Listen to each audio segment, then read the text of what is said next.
So if you believe in God and you're a content creator trying to make money online, we believe you need to watch this video. When we started out 10 years ago, we thought we were building this magical laptop lifestyle, and to a certain extent, we ended up doing that. My husband, Doug, quit his full-time six-figure-a-year job. We ended up living all over the country, but here's what we didn't see coming.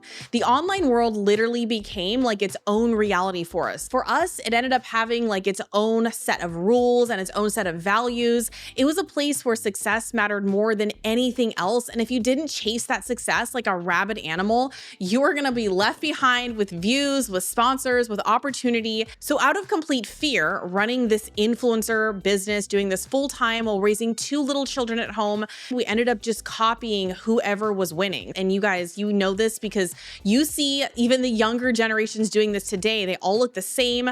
They're like tapping on their venti Starbucks cup and they're doing like these certain hand motions. We'll find someone put it on the screen. And it's just very obvious that people are scared and they are just trying to copy success because they're so fearful and they want to make it so bad. But when we were trying to make it years ago, we never considered if this was God's will for our life. Because of this, it became this slow drift. Now, people do not realize that when you combine the consumption of social media for business with the potential to make money, it's like a double whammy of addiction, okay? It becomes nearly impossible not to obsess over money or put the business before your family. And one day I realized the business ended up having more influence over our lives than God did. And so in today's video, we're going to share with you guys how we rebuilt our business as full-time creators, supporting our now family of 5 kids. One of them is our newborn on my lap right now, if you hear any weird noises. But we did this from the ground up, and we feel that it's in a way that helps us still compete online, grow our income, but also live within God's aligned will for our lives. But if you guys are new here, we're Haley and Doug. We're a family of 7 that runs a YouTube-based business where we actually help creators to be able to grow their following and their income with digital products. And so if you want to be able to do the same and be able to learn kind of like how we live our lives today with our massive family, then be sure to subscribe so you don't miss a thing. And let's talk about why and how, if you're a Christian, that you need to give your channel to God. So this entire thing really started after we had one of our biggest months ever in our business. We hit $100,000 a month, which was absolutely mind-blowing, and we're beyond blessed to be able to make anywhere close to even that amount of money. But what that also did was that brought a level of stress that's just unlike anything else.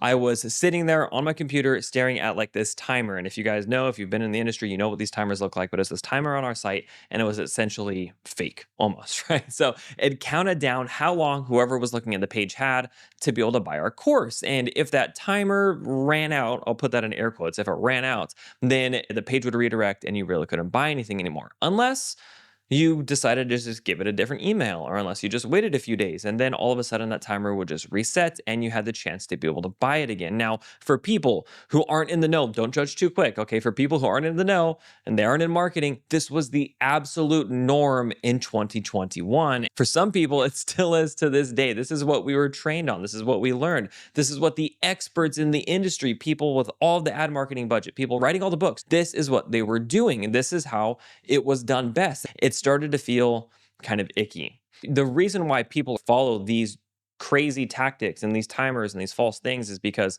they're not putting their success in the hands of God. They're putting their success in the hands of themselves or other people or other teachers or other mentors. The entire idea of this video is that we're trying to put things back in God's hands and less in the hands of man. So there's a couple ways that we did that. The first one is probably the biggest shift, but I would say they're all equally important. And that is that we focused on one income stream that would give us back the most of our time with our children. I feel that for me specifically, God's will, actually not just me, but like for any mom out there, we are meant to be there raising our children in the nurture and admonition of the Lord, like it says in the Bible. And so if all of our attention, and I'm speaking from experience, is put on our business, it's really difficult to do that, because even if you are with your children, your mind is at your business, right? Or if you're not, then you're literally not with them. So we had to force ourselves to work within constraints, the constraints that we felt would raise godly children. So we went through this brutal process of probably 5 to 7 years, trying so many different income streams, trying trying all the different platforms, going viral with millions and millions of views, and basically just scratching and clawing our way to figure out, how can Haley work as a mother first and foremost? How can Doug work as the spiritual leader of our household? How can we do this content creation business together? Because there is so much time freedom with it, and it's such a blessing, but also keep raising our children as our number one focus. A couple years ago, my main income stream was sponsorships. We were making around $20,000 a month. 80% of our income came through sponsorships through YouTube on my other channel. And so we realized, okay, this is really conflicting with God's will for our life, because almost all of our income came through sponsors, which meant I had to appease sponsors. I had to say exactly what they wanted me to say. I was like a mouthpiece for hundreds of brands throughout the calendar year. I didn't have the freedom to say what I wanted to say within my videos and create content that would glorify God, because I was so obsessed with not necessarily the greed from the money that came from the sponsors, but it was almost like, well, I have to pay the bills, so I better say exactly what they want. And all my content ended up being just like a glorified 8 to 5 job. And the creativity was stripped from it. The glorification of God was very difficult for me to maintain while also balancing the sponsors. Not to mention, all of my time was sucked dry with the sponsors. So we switched everything from sponsors to focusing on digital products to really get our time back so that I could spend more time as a homemaker raising my children. So when we were working with sponsors, one of the main things that we had to do was try to maintain all of our views. We had to constantly be growing, because what happened was that sponsors or even AdSense, everything was paid on how many views that you could get. And me being the psycho that I am, I come from a very like data-driven background. I would constantly take out my phone, look at the YouTube Studio app, or I'd be looking at whatever kind of analytics I could, whether it's Google Analytics or anything else, constantly looking at that and trying to figure out, why is this not doing as good, or why is it doing What good? can I tweak? What can I do better? And so I ended up just most of my time looking at my device or looking at whatever I had, looking at my computer, and ignoring everyone else that was around me. And to be honest, we did this for a couple years because we had such little children. I was right alongside. It wasn't just him. So the minute the video came up, we, like addicts, got right to our YouTube Studio app or whatever, and are just tracking the views. Where are they coming from? What are the comments? How can we change? Is it trending up? Is it trending down? And since our kids were so small, we had a 2-year-old and a baby at the time, we didn't feel convicted in any one way, because this is just what people did, right? Nobody really questioned 5 or 10 years ago if this was right. Nowadays, everyone knows you shouldn't be on your phone. Everyone's got like the light phone, and there's all these things coming out. But at the time, it was like, we are pioneers, you know,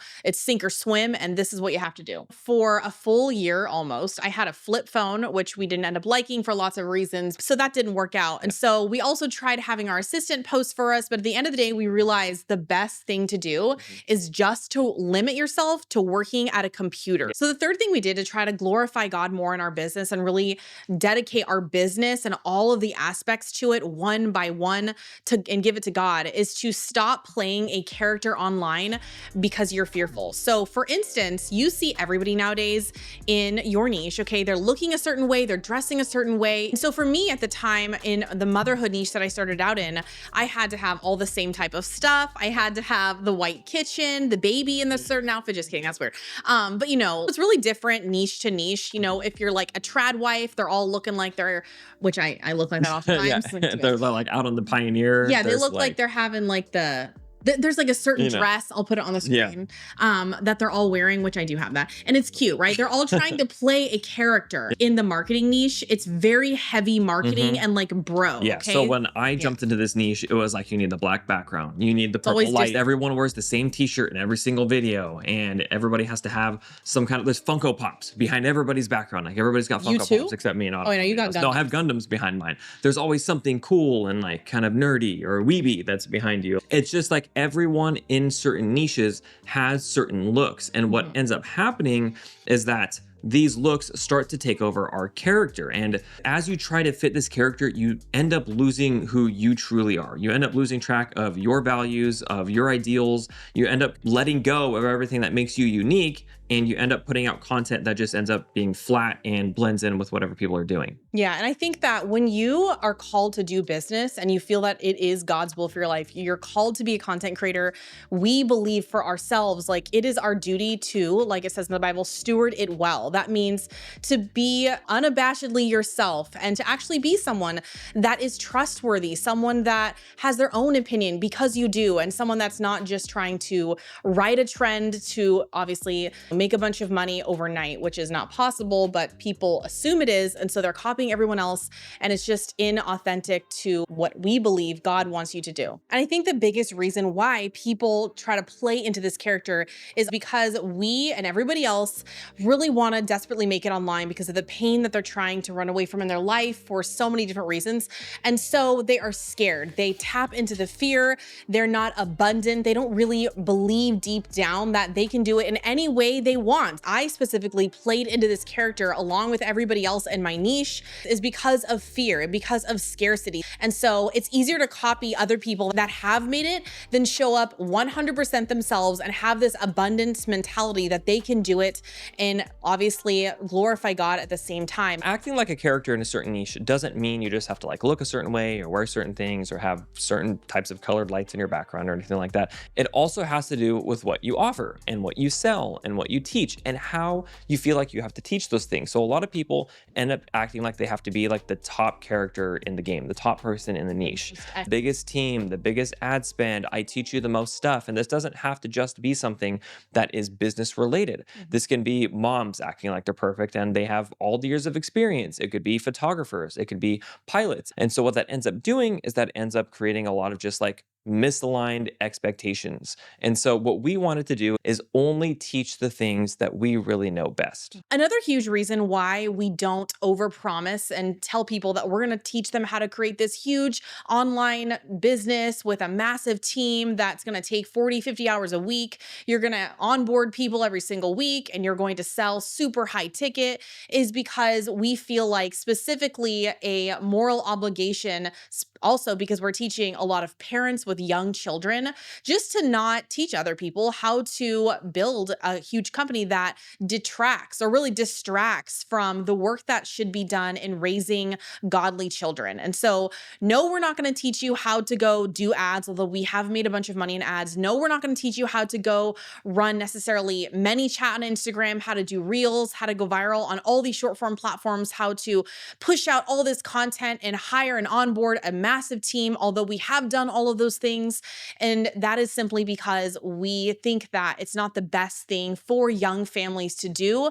It's better to make, a lot of money still on social media, but not at the expense of your time with your kids. Yeah, and putting that at the forefront of our marketing is part of what's going to be what separates us from other people and attract the people who have the same types of values. So when you guys are going out and you're creating your content, if you just blend in with everybody else and you try to create the same character as everyone else, you're not going to truly find those people who you are meant to help, who God is trying to connect you with, and who you can help the most. So the fourth thing we did is we basically had to look in with a microscope on every aspect of our business and ask ourselves, is this something that God wants us to do? Does this feel aligned with the Christian Holy Bible? So some of these things specifically are getting rid of all of these fake live webinars, which Doug is the tech wizard. Again, this is what he set up. This is what everyone in the industry still does today. And I'm not really shading it. I still go and buy from these fake webinars. I know they're fake. They're just recorded and they come across as lives, right? And, I buy into these things now because I know this is just what people feel like they have to do, but it's just not something that we wanted to continue to do. So we had to read the Bible and really ask ourselves, is this something that we want to continue doing? Or are we going to have a more abundance mentality approach and just believe that God will provide for us, even without all of the things that are over embellishing or over inflating the scarcity that isn't really there and people know are made up? Yeah, and so what really happened to us was we essentially had, I really cringe to put it this way, but there were two Bibles, right? There was the Bible from So God that true. we were trying to listen to for our values and for everything that we had in the home. But then there was the marketing Bible. And the marketing Bible said you had to have buttons, you had to have countdown timers, you had to have scarcity, you had to scare people into thinking that they're never going to have this option again. And so we had to just close the marketing Bible and close that one and toss it out the window. We had to put our trust in God that we would be provided for. And you might be wondering, well, how will you make money if like you don't scare people into it? How do you make money if there's no scarcity? And the answer is you trust in God. Like I know Yeah. it's cringe to a lot of you guys who maybe are unbelievers. We would have rolled our eyes back to the core of the earth 10 years ago and be like, yeah, right. Like I can barely make a dime. I have to do everything to shake people down for their money. And if you are so true to yourself and your messaging, people are going to be magnetized to you and they will choose you no matter if you have the countdown timers or the fake, closing carts, like 3 hours left, they will want to buy from you. The fifth thing we did is we ended up focusing on just giving more value in every single thing we do. So in our website, in our copy, with our YouTube videos, our webinars, because we still do master classes or some people call them webinars. And we just try to over deliver for people for free. If that means that we take a hit on views because we're not really chasing these surface level, really shallow content pieces that have a really wide total addressable market. So we know a lot of people will come in to watch these, types of content, that's okay with us because we want to help people at the deepest level. And if that means talking about mindset in regards to YouTube, we're going to do that. If that means talking about literally God in regards to being a content creator, we're going to do that. And so it matters more to us that we serve people in the deepest way that will stick with them for years versus just get a lot of people in, get a lot of first time sales and just keep grinding it out at like a hamster in a wheel, doing it that way. So not only did this grow our business, this like abundance mentality, just selling people what we knew best and really marketing with the fact that we don't do this, we don't do this, we only do this, we only help these certain amount of people. And if you're for us, you're for us. If you aren't, then don't buy into our program because we're not for you. Go find someone else, right? When we are 100% aligned with God's will for our life, it manifests itself into a successful business. Even if it goes against the grain of more views, more sales, more products, more income streams, we're not constantly living in this other like online universe. And we also feel like now we can finally glorify God because of the way that our business is set up. We're going to sum up this video with this book that I read that is very long. Doug hears me reference this all the time, but you should read it. We will link it down below, but it's called Thou Shalt Prosper. It's a book by a Jewish rabbi. His name is Rabbi Lapin. We are Christians, but I knew it was going to be confusing. I mean, it is confusing. The reason why I read this book is because I'm so interested in how the Jewish people are the most wealthiest people in the world, okay? Because I'm trying to raise little entrepreneurs with my 5 kids. And so I wanted to understand, like, it's got to be something in their religion or in their culture. And it absolutely is, because in the book, it basically says that Jewish people are morally obligated to make money, and a lot of money. And so if you guys feel unethical selling your product or pushing out your brand message, making YouTube videos or reels or whatever, you will end up self-sabotaging every single time. Now, he doesn't relate this directly to content creators. He says business in general, but you're all business owners, even if you aren't making money yet. You're striving to become one. And so we've done this in so many different ways, but we just didn't know why we were self-sabotaging constantly, switching brands, switching niches, ending things that were very lucrative. And so whether it's your niche, the product you're selling, the clients, or the platform, if you are in that constant state of stopping and starting and losing momentum, questioning yourself, it might be, in our experience, God telling you that this is not right for your life. And so that's all we have for this video. If you guys liked it, be sure to like it. If you have questions, leave them down in the comments below. Be sure to subscribe so you don't miss another thing, and we will see you guys in the next one.